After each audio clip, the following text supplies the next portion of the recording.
People. Where do they get their strength from? To be the first, unbreakable, outstanding, bright, to rise after falls, give life, shine out and empower others.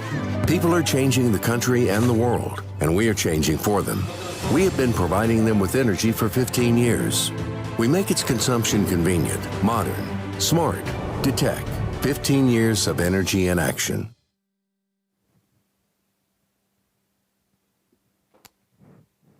Good evening. Well, good evening in Kyiv, Ukraine. I'm Brian Bonner, Chief Editor of the Kyiv Post. We're coming to you with a live webinar. Today's discussion is New Economic Reality, Pillars of Ukraine's Development. Today, we are coming out of lockdown now, May 27th. We can do more and more things. It's easier to list what we can't do. We still don't know about international travel. We still don't know, we can't sit inside a restaurant.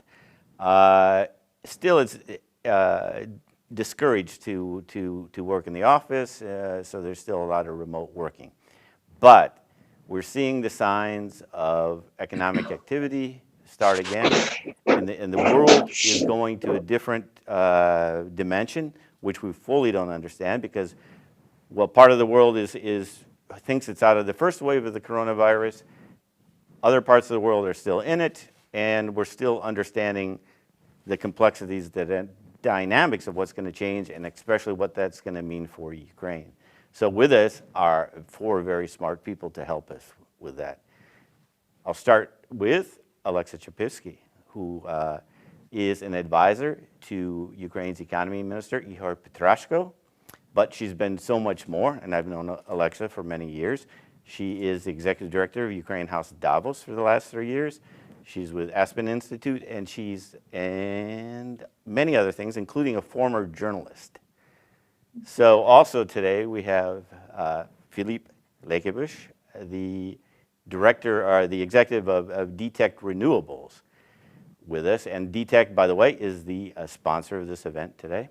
We have Nick Butler with us, who's going to give us the view from Wales about what things look like. He's also, besides being a professor, he is author of a popular energy and power blog on Financial Times, ft.com.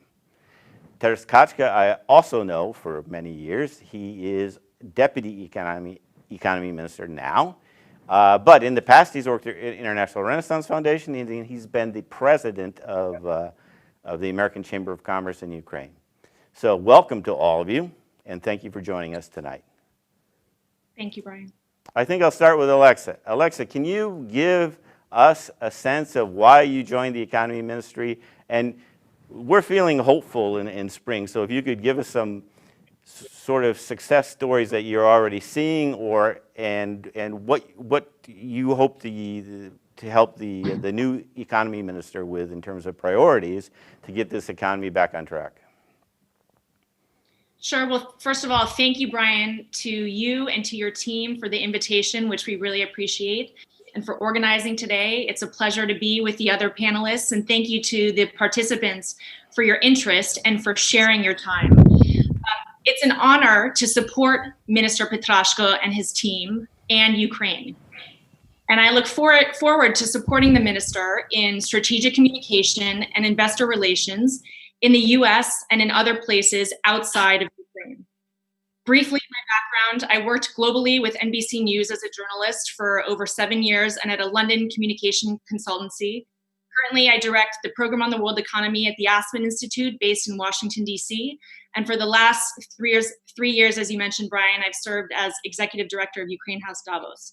So I very much look forward to teaming in my capacity advising the ministry with colleagues not only at the ministry, including First Deputy Minister Kachka, but with the incredibly talented team at Ukraine Invest and at the National Investment Council and at other partner organizations, the business associations, the private equities, to collectively harness our strengths to execute and deliver on a collaborative, coordinated strategy or roadmap for attracting investment to Ukraine.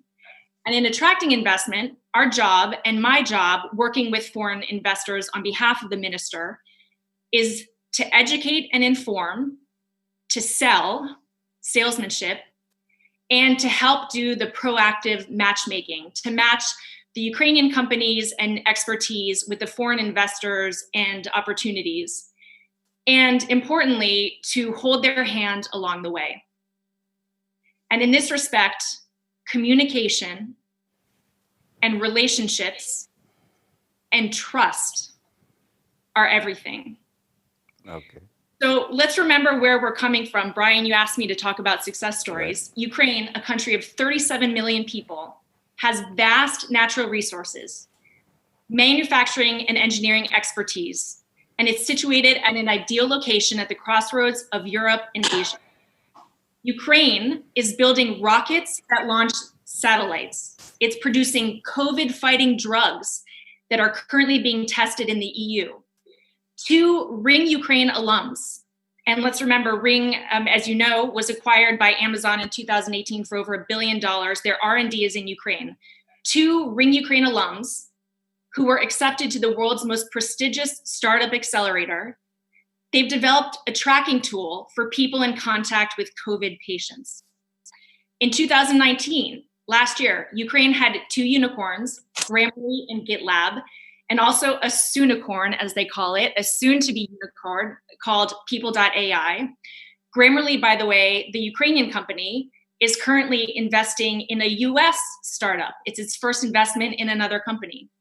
I mentioned Ring's R&D, but the likes of Google, Oracle, Boeing, Ericsson, Siemens, Snapchat, they're all also located in Ukraine. So Ukraine is not only number 1 in software and engineering in Central and Eastern Europe, but they really have a wealth of high quality startup talent.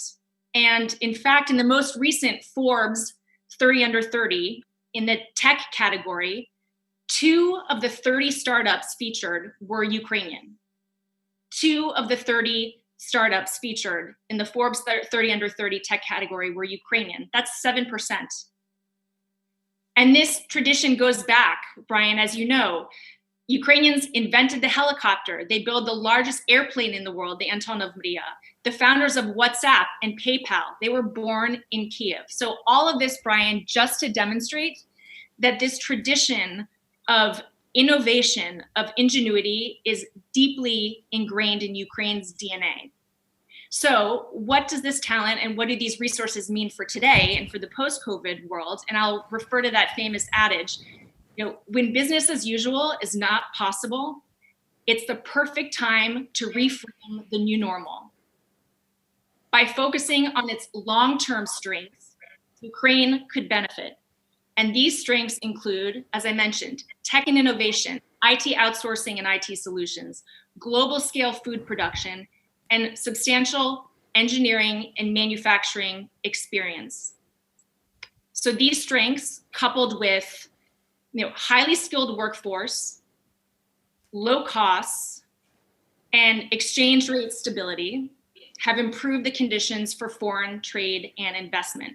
More recently, I should mention, the minister has highlighted two newer priorities: IT innovation clusters in Ukraine to produce innovative, world-leading products, and irrigation in Ukraine's south. Currently, only 300,000 hectares are irrigated compared to 2.5 million hectares during the Soviet Union. That last figure, of course, includes Crimea.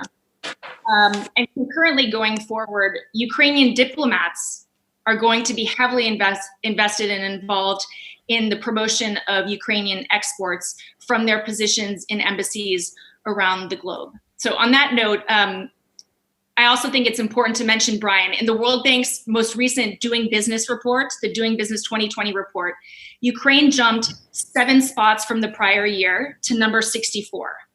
This is Ukraine's highest ranking ever in that index. And these global indexes are very important. They're closely watched by global opinion makers and decision makers. So it's a priority for Minister Petrashko to improve these rankings by improving on deregulation, labor code, rule of law, for example. And of course, finally, right now during COVID, the minister is focused on the pandemic and how to help businesses and those who are unemployed. But I'll leave that to my very capable colleague, First Deputy Minister Katja, who can speak more extensively to those points. Thanks, Alexa. I feel better already. So Ukraine's glories are still ahead. That makes me feel better. Taras, can you build on that? And I want to ask you note a couple things. Is the worst over? Are we recovering? And I note that a lot of economic activity still went on through the ports and agriculture and everything through this lockdown. So it does look like we might escape this relatively well. Secondly, trading partners. There's been a big shift to China. Do you see that as permanent? I interviewed Foreign Minister Dmitry Kuleba, and he told me he's shifting to Asia. And I noticed as a priority, not dropping EU, but wants to see the opportunities in Asia. And also noted that the Prime Minister has said he wanted to use Ukraine's diplomatic corps abroad to promote exports, which they haven't done very actively in the past. Are all these part of the priorities, or do you see us just picking up where we left off before the lockdown, before COVID-19? I think that all these priorities are still in place, so that what's the good news is that in reality we are not forced to change the policies dramatically. So that in reality, I think that all new initiatives are based on core policies which were developed previously as well. So that this is something which is also important, and I think that our colleagues from Detecting Renewables will talk about the predictability in long-term projects and why it is important as well. So that I think that the core elements of our trade policies and economic policies remains the same. So that we are going to maintain the healthy public finances. That's why we are cooperating with IMF and World Bank and the EU macro-financial assistance, because we need to have health public finances, and we need to have a good banking system. But the question now is that while we almost completed the big cleaning of banking system and we have healthy banking system, we need to use this for the benefit of general economic engine, and that's this is something one of priorities declared by Minister Igor Petrashko, that we need to enhance the flow of credits to the real economy, to industry, to develop business in Ukraine,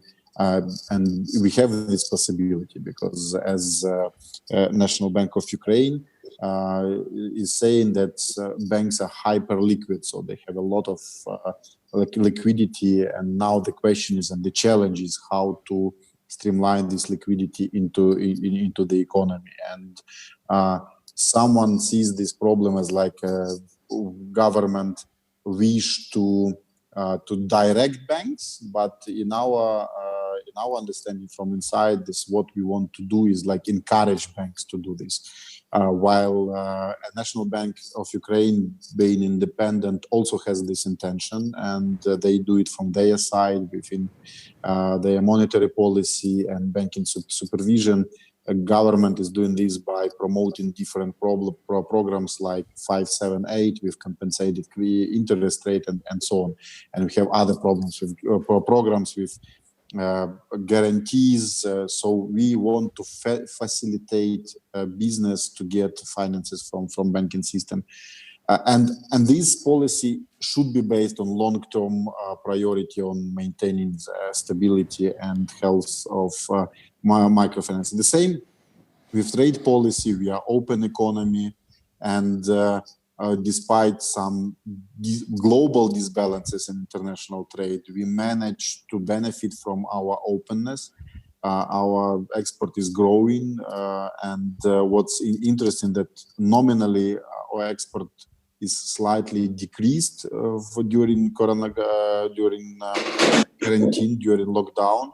So our export decreased by 1.5%, but at the same time, the import decreased in 2 digits, so almost 20%, and our trade balance actually is narrowed to, so that's negative trade balance narrowed. We have some big problem in heavy industry, especially in steel industry, because I think that this is one of industry which was severely damaged by lockdown, because the demand for steel products just shrinked, because as you know that a lot of car factories are closed, a lot of construction projects are closed, so that clients of our steel industry, especially in Europe, that are closed. That's why we have a sharp decrease in demand for our steel products, and we will have a big global fight for markets for steel products. But at the same time, we have panic demand for food products, and our export is record high, and for us it was challenging to ensure that from the point of view of food security, that we are ensuring food security globally and also domestically. So that's why we were on daily monitoring of prices, affordability of goods, stocks, and the availability, and so on. So I think that what we are trying to propose is a mix of new initiatives, new energy, based on long-term policies. What is the challenge for us? The challenge is not coronavirus as such, because I think that the decrease of Ukrainian economy will be connected rather with sharp decrease of economies in developed nations, especially in the EU. And I think that National Bank of Ukraine is saying that we are rather on stable basis, so that will be the decrease -5 or -6 or 7, but not 2 digits the decrease of GDP. But the challenge for us is connected with number of, let's say, economic disbalances what we have. So in international trade, we have negative trade balance, and we have relatively low level of tariff, and we need to balance it somehow with other states which are trying to protect their markets, and we are trying also to maintain respect to international trade rules by developed nations. And as you know, the US is trying to challenge the stability of our WTO, and we are trying to be involved in this and saving the WTO and modify it as well. The next big thing is, of course, the increase of trust to Ukrainian economy. As you know, that Ukraine was treated as in the category of most risky states, and according to country risks, we managed to increase it, so we jumped from one basket to another basket to step higher, so with lower risks, but it's still not enough. And here we have a big problems connected with the period of different, let's say, problems on corporate level with trust to particular companies, with their commercial risks, commercial problems, and so on and so forth. So I think that we have no other option than to maintain this boring, long-term cleaning of all of, let's say, previous mistakes. And sometimes it requires a lot of, let's say, tough and difficult discussions between different branches of economy or between government and particular businesses. But we have no other options than to jump into particular problems. And at the same time to develop new energy. And what Alexa presented is like element of promoting new energy in Ukrainian economy. And I think that especially in IT, we have this new energy. And with this mix, if this mix will be good and we will manage to do in all these directions, then I think that the developments in Ukrainian economy will be positive despite all challenges connected with coronavirus, and directly or indirectly. Thank you. Okay, thanks, Taras. I want to stay in Ukraine. I'll go with Philippe of DTEC Renewables.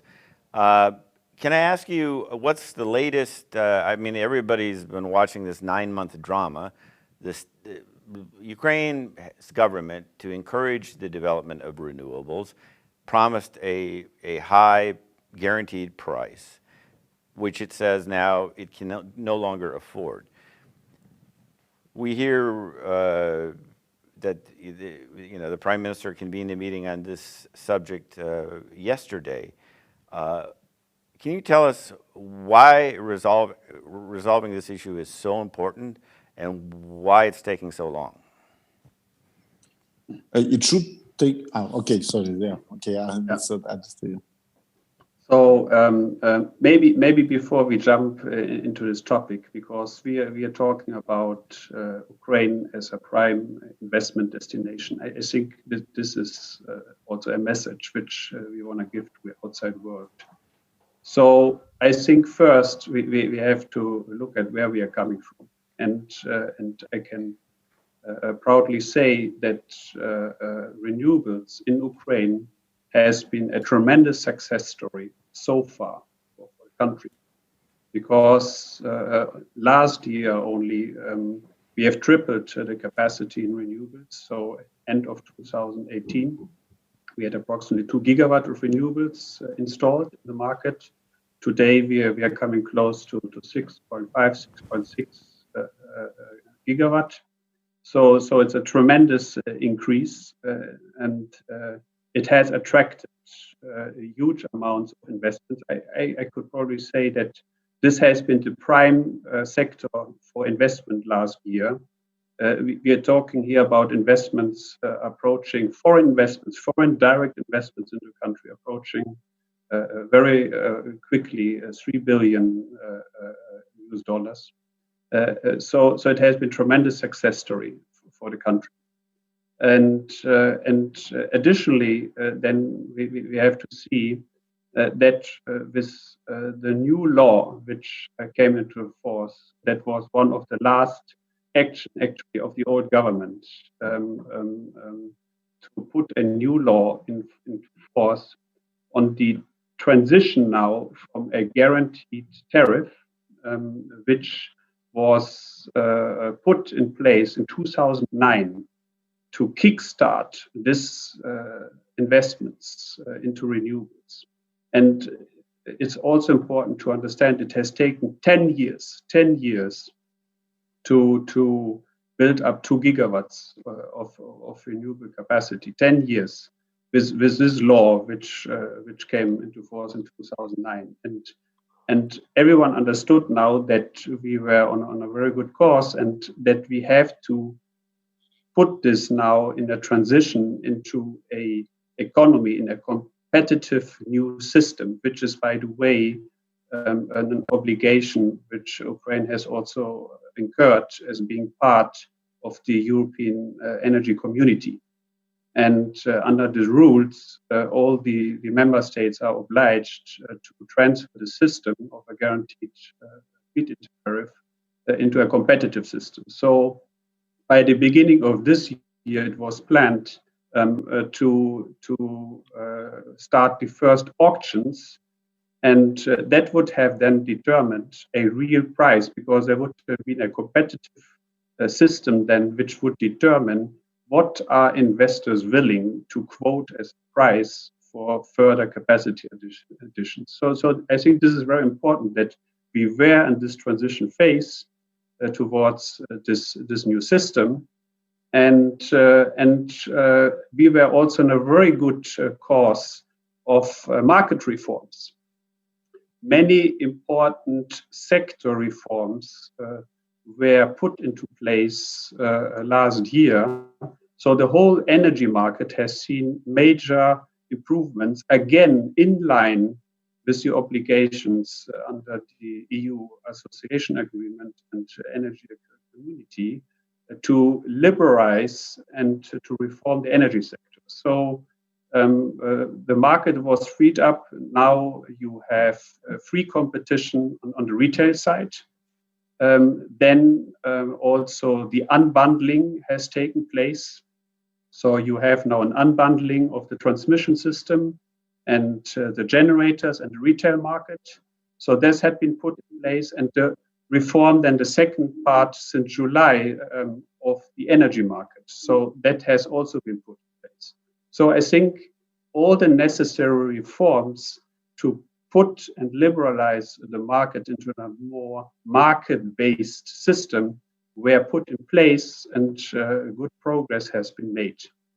And then I think what has happened and what was not foreseen, that some market intervention has taken place by the current government. And I think this has caused then the disbalances, the dysfunctioning of the market. So the market could not deliver what was expected. And unfortunately, this is the situation we are in right now. And it's not a crisis of renewables. It's not a crisis of COVID unknown. It's problem that we see that all these reforms which were right on track have not been fully implemented, and this is what we are suffering right now from.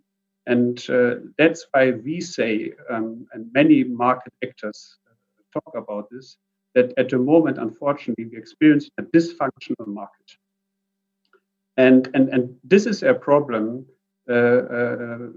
which, of course, involves many stakeholders, not only foreign investors.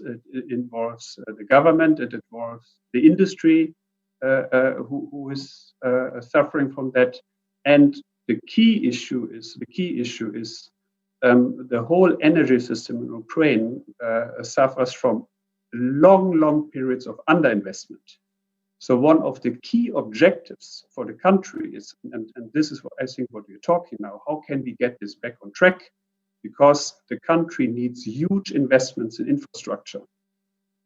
By the way, not only in energy, in many areas. That's also why the government has started now this big rollout of road construction, telecommunication. There are many areas where the country needs to attract huge investments.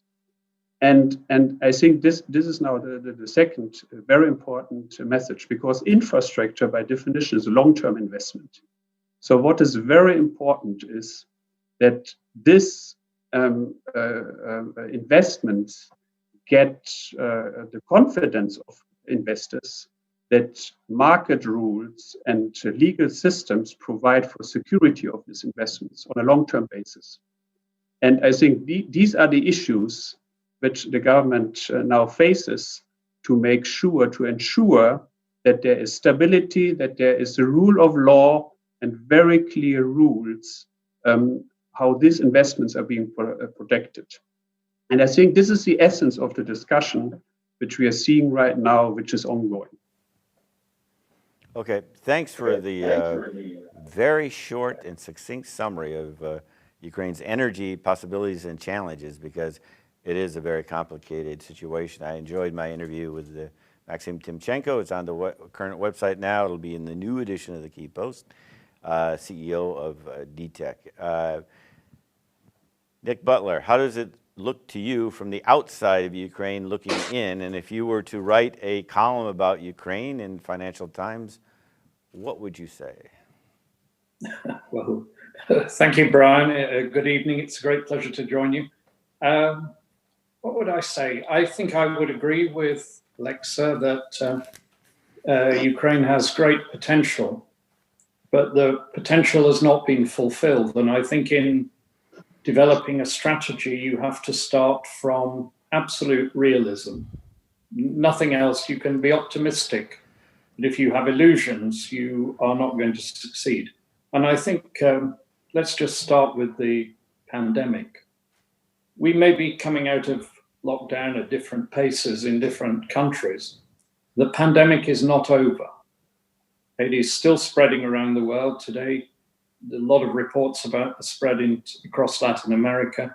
I think there's a real risk of second waves in many areas, particularly where health systems are weak.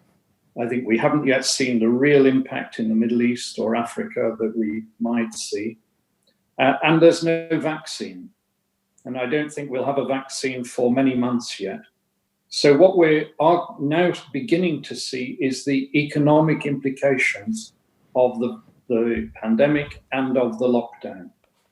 And I think that we're going to see a serious loss of economic potential this year and next year. And Ukraine, along with every other country, you can't control what happens in one country because this is a global event. And it's a global event for many industries in Ukraine, and it's going to lead to serious unemployment. It's going to lead to a lot of changes in the economy. We're certainly not going to go back to where we were, but it is a moment of opportunity. And I hope that, I think it's possible, that Ukraine should now seize the moment to modernize the economy, to move away from some elements of the old economy that are never going to be economic again, to be transparent. Alexa mentioned the rule of law.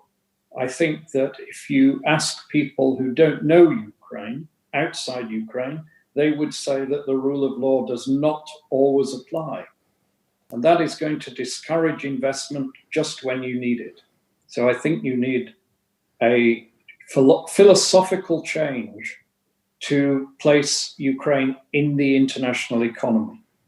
Now, when it comes to energy, which is my specialty, I think you're going to see some real problems for some parts of the energy sector in Ukraine. World demand for energy is down. It's down very much this month, last month, next month, but right through the year. I think oil demand will be down 8 to 10% over the year, gas demand at least 5%, and we're going to have really low prices because there's plenty of supply and less demand than we expected. So I think we're going to have low prices for a long time. I think that's going to be very hard for the coal sector in Ukraine. I think there will be long-term unemployment there. But I think that the next thing is to look at what other people are doing. And the European Union today put forward a very big stimulus package for the future. And I think that if Ukraine, as the agreements that you've signed says, wants to be aligned with the European Union, I think that package is something that's worth looking at. It may not all go through in precisely the detail in which it's been proposed, but I think the direction of change is very clear, and that is towards a green recovery. There's going to be a lot of investment in renewables. I think that that is going to alter the shape of the European economy. But Ukraine is very close to Europe. It does a lot of trade with Europe. I think a good deal more than it does with China, or is likely to do. And therefore, I hope the alignment will continue. I hope the terms of the agreements that have been reached will be fulfilled. And I think that in particular, Ukraine should think about the potential that it has to really build up the renewables sector now. Wind, solar, but also beyond that into the new technologies that Europe wants to support, such as hydrogen. And I see that as the future of Ukraine. Technology around the new energy paradigm and alignment with Europe. And I think, to go back to what Alexa says, the potential is enormous. The skills are there. And we have to ask why that potential has not been fulfilled before, and to look for the opportunities, even in a moment of crisis and recession. What can you do to go from a potential that's not been realized to a potential that is fully realized? Nick, thanks a lot. Can I ask you one follow-up question on renewables, and maybe get you to identify some of the old economies that are not going to come back, but I think you did a little bit.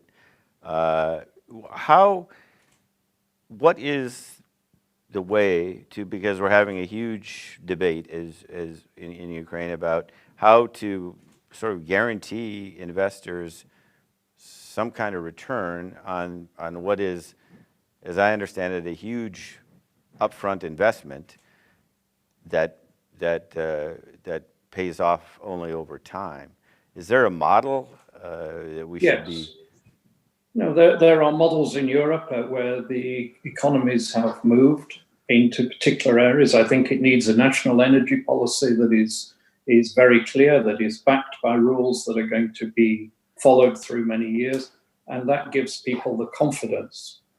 I think it's really guaranteeing that sector a particular and growing share of the market, but also incentivizing them to reduce costs. So you don't guarantee returns forever, but you give them the boost to get going and then to make the products totally competitive. And I think that wind and solar are now globally at a point where they don't need much subsidy. What they need is the certainty that the investment is going to find a market. And that is the key thing.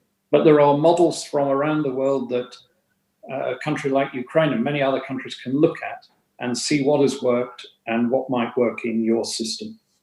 Do they all pretty much, or most of them, successful ones, involve some sort of government price guarantee? It's not a price guarantee so much as a market share guarantee. And then it is up to the companies to compete to make their money within that market share. I think that is the best device you can have. I wouldn't just give them guaranteed profits. That's corporate welfare. I don't think it's fair. There's a bit too much of that around in some economies. I think it is giving them clarity that if they are investing into a market where if they're competitive, they will do well. Thanks, Nick. Interesting. If anybody, we're now more than midway through our hour, is going fast, and 23 minutes left. So if the speakers want to jump in, those watching have questions, we're open. I wanted to ask a couple questions for Taras. There was Anders Aslan, who talked to the economy minister yesterday, talked about, Ukraine's potential. It had brain drain, millions of Ukrainians not finding the jobs they want, going abroad. They all had to come back, brain gain, during at least the lockdown. But how many of those are you going to be able to keep?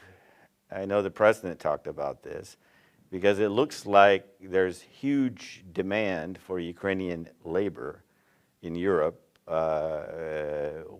waiting and wondering and chartering flights to get Ukrainians out.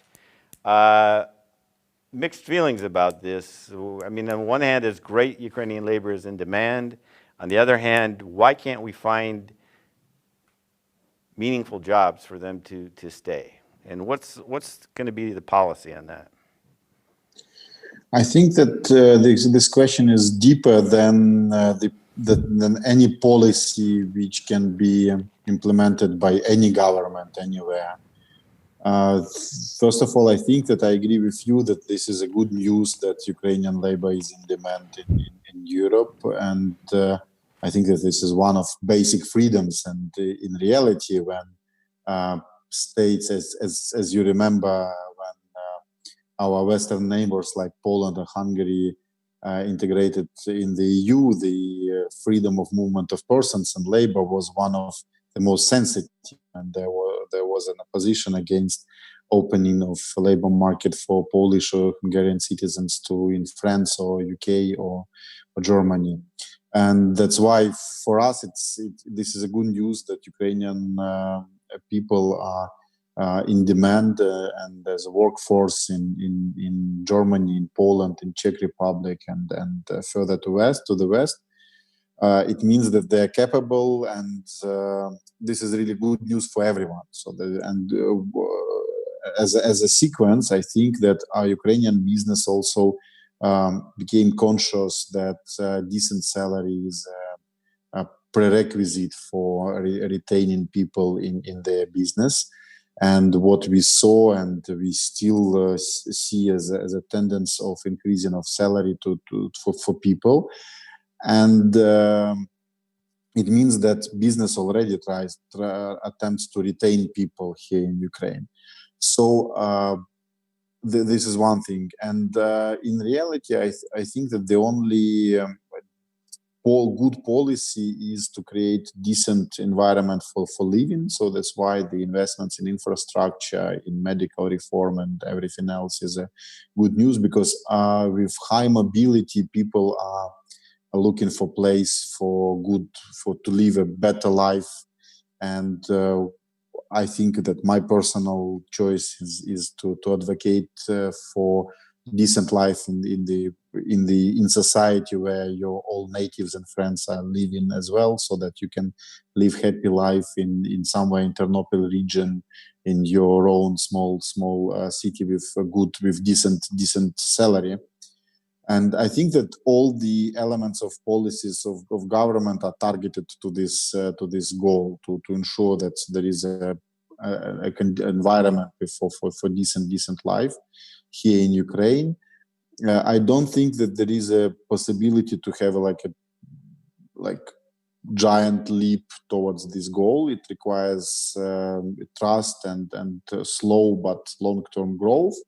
So this is my boring, let's say, reply to this question. What is really good news is that I think the demand for good and, let's say, capable workforce in Ukraine is growing, and especially if for industries, classical industries, and what I hear from shipbuilders in Mykolaiv, from other factories in other regions.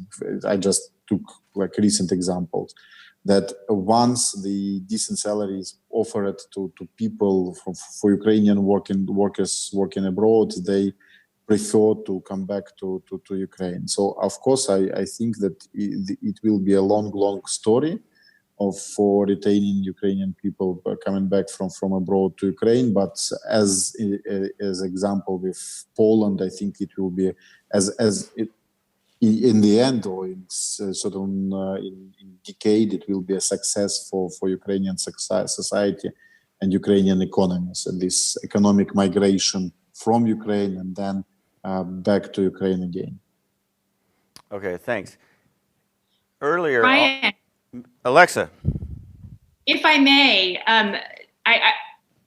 if you'll allow me to just cite a few concrete, specific examples of some dynamic investments opportunities which could potentially play to Ukraine's strengths. First, as my colleague said, Mr. Kochka, building diversity and resilience into global supply chains and moving away from dependence on any one country, including in Asia. I think it's worth mentioning that during COVID, Ukraine's export market remained open. The supplies were not interrupted. In recent years in the US, foreign companies have found it profitable to manufacture in the US for various reasons. I'm not able to comment on today, but for example, the 5 years leading up to, I think, 2018, in the US, 62% of new manufacturing jobs created there were from foreign companies. So foreign companies, that's defined as, a country headquartered outside of the US, but with operations in the US. Coming out of COVID, we similarly in Ukraine, I think, will need to effectively and strategically communicate to these foreign companies the advantages of manufacturing in Ukraine. Ukraine has large-scale manufacturing experience that could be helpful. I mean, everyone knows that famous Nespresso ad featuring George Clooney. But I'm sure most people outside of Ukraine have no idea that those Nespresso machines are manufactured in Ukraine. The last time you went skiing or played tennis, I'm sure most people don't realize that their head skis and their head tennis rackets were manufactured in Ukraine. So it's a priority for the minister that Ukraine continue to be a stable, reliable supplier to the West. He's focused on car clusters in Western Ukraine. Ukraine is already producing parts for Jaguar, for Audi, for BMW there. And on that note, in recent weeks, thanks to his leadership, we reached out to a multi-billion-dollar US-based global auto entity to invest into the Ukrainian auto industry and potentially other related sectors. Similarly, we're speaking with a US-based pharma company that's interested in diversifying its supply chain. So that's one. Second, Ukraine is an important source of titanium, for example, and it's a material used in electric vehicles. It's used in smartphones. We have, lithium deposits used in batteries. Bogdan, the Ukrainian bus company manufacturer, it's already making electric buses for France's Blue Bus. It's already producing all electric trucks for a Danish company. And Velta, a titanium company based in Dnipro, holds 2% of the global titanium feedstock market share. And I just learned a couple of weeks ago from USUBC, Velta is a member, that Velta inked a deal to supply $100 million worth in titanium feedstock to a company in North America. Third, food security. As Mr. Kachka mentioned, Ukraine has attracted significant FDI in the food processing industry, including steady investment from Cargill, for example, and Ukraine could help other companies develop cost-effective, resilient food supply chains. And if land privatization moves forward as planned, then even more opportunities could emerge. And finally, e-commerce coming out of COVID. Nova Poshta does logistics and stores the goods for IKEA in Ukraine. And here's a success story. 10 days after IKEA Ukraine opened their website, they decided to temporarily limit their deliveries only to Kyiv in order to maintain their high standards. Why? It was due to over-demand. So Nova Poshta, Ukroposhta, they both do support for Alibaba, for AliExpress in Ukraine. And according to Ukroposhta, last year, Ukraine ranked second in the world by the growth of orders on AliExpress. So again, a lot of potential growth opportunities, building on current strengths, on current success stories. Attracting FDI is a priority for the minister. He looks forward to collectively pushing this as a priority, pushing it forward with his colleagues. Thanks, Alexa. That's a nice hint of where the economy is shifting and will shift continually. I think will continue to shift. Taras, I have a question for you. Alexa's right that exports continued. There was like a early movement to restrict food exports, which seemed very silly because Ukraine produces way more food than it could possibly consume, and that was successful. But I wanted to ask you something about a little bit of a hot issue building up today. Tomorrow there's going to be a protest outside the Cabinet of Ministers by a group of farmers associations who are upset by a proposal to limit fertilizer imports, which is very important input to keep Ukrainian farmers competitive and continue to export what they would do. Who would benefit by an import on fertilizer? Well, it's a monopoly, according to the Anti-Monopoly Committee, held by oligarch Dmitry Firtash. What is happening? What is the proposal that's on the table here? So the proposal is on the table is to find a balance between the interest of producers and consumers, and our agricultural producers are consumers in this case, because we are really good in at least one input necessary for the agriculture and for fertilizers indeed, and we have different dimensions or multiple dimensions on this market. First of all, of course, this within the markets, our producer is monopolist, and there was a decision of Anti-Monopoly Committee of Ukraine to divide the Ostchem, divide production and trading business, and we support this idea because in reality, independent trading helps ensuring the good arbitrage between domestic fertilizers and imported fertilizers for the benefit of agricultural producers. But at the same time, what we see is the fertilizer business, fertilizer production is becoming a market of at least regional competition between Ukrainian producers, Russian producers, and Kazakh producers, Turkish producers. And we see the, let's say, the good example when the real competition is like beyond national market. That's why in that dimension of, let's say, regional competition, we see necessity to protect Ukrainian producers from damage which was done by increased importation from other states. And therefore, we as a ministry are dealing with a hard choice, or the difficult task, the real challenge on how to balance between the, let's say, situation within domestic market and how to protect our producer from damaging practices of other producers and increased import. So we. As a result, we are in constant consultations between producer and consumers, agricultural companies, and trying to find a proper balance in line with international trade rules and on the basis of national interest to fine-tune the decision we proposed and developed. How much fertilizer do we import now?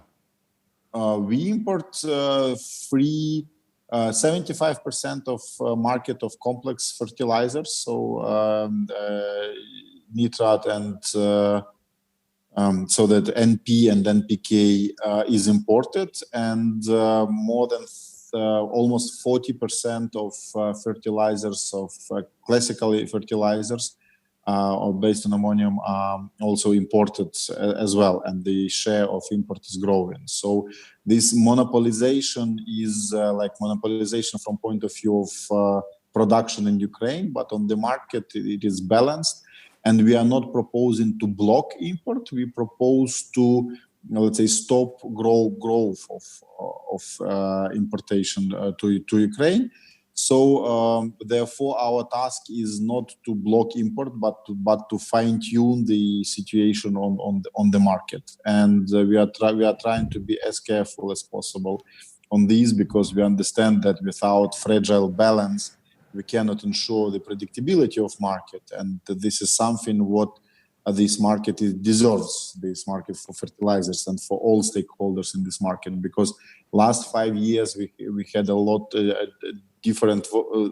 volatilities caused by different reasons, starting from blockages for production and also shortages of products, shifting the importation from one market to another. So last 5 years were quite difficult for both consumers and producers as well. So that's why what we are looking for is not to create another obstacle, but to find a scenario when both producer and consumers and importers as well can be in predictable situation, and to normalize this volatility into the direction which will allow us to stop any interventions. Because as you know, that there were a lot of governmental measures adopted on this market for last 10 years, I think. Okay. My ambition is just to get rid of any of them. So, not going to ban imports. You're only going to freeze them at most. When do you think you'll make a decision? We decided to have maximum 30 days to fine-tune the decision. So, but we will adopt it only when we will understand that there is at least fragile balance between consumers and then producers and importers as well. So that's because what we need most is, let's say, increasing trust between all stakeholders, because figures are secondary to trust, and that's why we are in open consultations, and I spend a lot of my time in maintaining and moderating discussion between all stakeholders. Okay, thanks. We're down to 5 minutes. We had one question related to Nick Butler's comment about rule of law. The question is, where are the smart ideas on improving rule of law, eradicating corporate raiding, and protecting investments? I know none of the 4 speakers here are involved in that, but to attract investment, it seems like we have to go back to this issue. No matter who you are, you have to keep that issue on the table, or do you, Alexa? Do you just work around it and assume that we're going to have a long path to rule of law, but it's not going to be crippling towards attracting investment? I think no one would argue with it needs to be resolved as soon as possible. That's good, because I've been hearing that from Yanukovych to Poroshenko to now. So I hope this is the administration that brings it. But it does seem to me that all of our great efforts will be wasted if we don't put this back in, this into place and take this out of the equation. We're down to the last summation. It's a free flow, or whatever you want to say in the closing remarks. If you need a couple question prompts, what would be the thing coming out of this lockdown and with the swirling changes going on in the world economy that you would recommend Ukraine to focus on? But let's start. Philippe, would you care to, or who wants to go first? Yeah, so thanks, maybe if you allow me. So I think the key is today the EU has announced their recovery plan. And I think in many aspects, this could be a blueprint also for Ukraine. Why do I say that? Because we see that COVID actually accelerates transformation of whole industries. And that's what's happening. I give you a quick examples. I think we will not come back and put all the people back into the office. We see that we can also do it with some remote work. So it will have an impact on how much office space you will have in the future. We are having this discussion here using IT. We are having a Zoom conference. So that's gonna be the part of the new normal. We need to direct investments into new economies, into IT, into renewable energy, into sustainable economies, and this is a blueprint from the EU. And I think this is also the path for sustainable recovery for Ukraine. And what I think this opportunity of investment programs, which we will now see, huge investment programs, which are being put into the markets, it's extremely important that they are directed in those areas which will be the path for future recovery and future growth. We should definitely not do the mistakes and put this into those industries who are not gonna survive and who are not gonna provide growth and opportunities for the future. And I think this is the main message I would like to give. So let's continue the path for transition, and that means for energy, definitely energy transition. So let's direct investments in those areas which support a cleaner and more sustainable environment. And that is gonna be the same for all other industries. And that, I think, will be the path for recovery also for Ukraine. Thank you. Who wants to go next? I agree with that. I think it's going to be a very difficult 2 years for everybody, including Ukraine. And I think it's very important that people don't look to protectionism or defending the past or trying to hold on to what used to be. I agree with a lot of the examples Alexa has quoted. I think that is the future. More technology, products and services that are based on knowledge rather than low wages. I think that is the mindset that I would recommend to Ukraine and to anybody else. It's going to be very competitive. I don't think in the end you'll be able to compete just on low wages. That's the big transformation.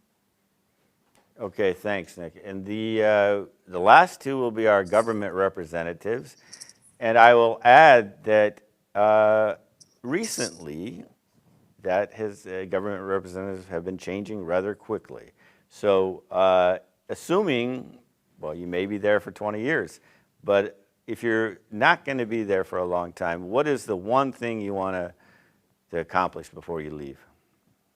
Either Alexa or I think, okay, Alexa. Thank you, Brian, for the opportunity.